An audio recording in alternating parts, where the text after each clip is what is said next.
Madam office లో కొంచెం ఇంకా జరగనా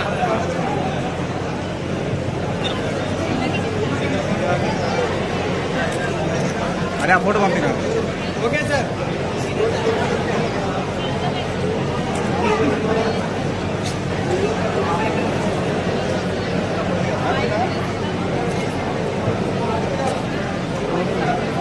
కోడలు సార్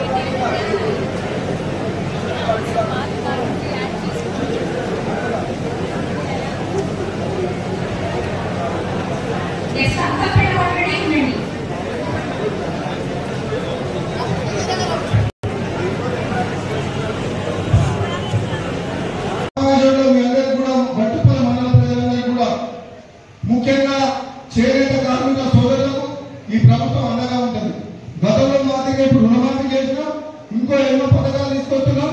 గట్టుపల్లిలో చేనేత కార్మికులకు ఒక కుటుంబ సభ్యులుగా ఉండి మిమ్మల్ని అందరినీ కాపాడుకునే బాధ్యత కాదు.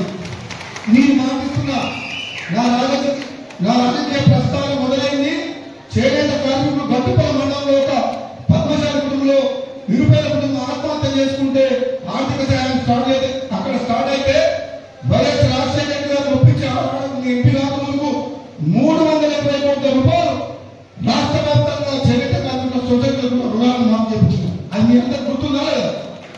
నేను మళ్ళా మాటిస్తున్నా, గట్టిపల్లి మండలంలో చేనేత కార్మిక సోదరులకు నా అండదండలు ఉంటే మీ కష్టాలు నాకు తెలుసు.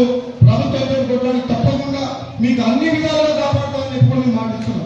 గతంలో ఏం జరిగిందో తెలియదు, ఇప్పుడు మాత్రం చేనేత కార్మికుల కష్టాలు తెలిసిన వ్యక్తిగా నా సపోర్ట్ ఎప్పుడు ఉంటుందని చెప్తున్నా.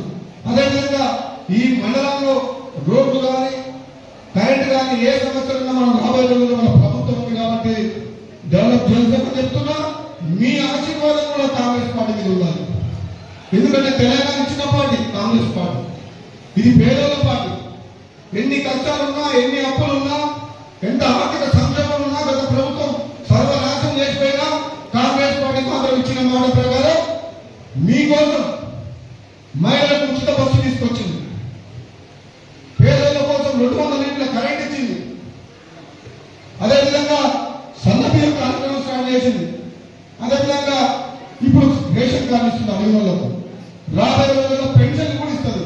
కాబట్టి అభివృద్ధిలో అయినా సరే, సంక్షేమ పథకాల విషయంలో సరే కాంగ్రెస్ పార్టీ ఇచ్చిన మాట కట్టుబడి ఈ పేదల బతుకులు మారాలని చెప్పి ప్రయత్నం చేస్తుంది. కాబట్టి మీరు కాంగ్రెస్ పార్టీని ఆశీర్వదించాలని చెప్పి కూడా ఈ సందర్భంగా తెలియజేస్తూ, అన్ని రకాలుగా మన కలెక్టర్ గారు, మన అధికారులు, మన జేసీ గారు అందరూ చాలా మంచి టీం ఉంది. కాబట్టి తప్పకుండా ఈ మండలాన్ని రాబోయే రోజుల్లో మేడం ఇప్పుడు ఇమీడియట్ గా గవర్నమెంట్ ఆఫీసర్ బిల్డింగ్స్ ఏం లేవు కాబట్టి మీరు ఒకసారి ప్రత్యేక చొరవ తీసుకొని మండల హెడ్ క్వార్టర్ చూసి ఆ 5 గ్రామాలను కూడా కలిపే ప్రయత్నం చేస్తే ఈ మండలం బాగుంటుందని చెప్పి కూడా తెలియజేస్తూ సెలవు తీసుకుంటాం. Thank you.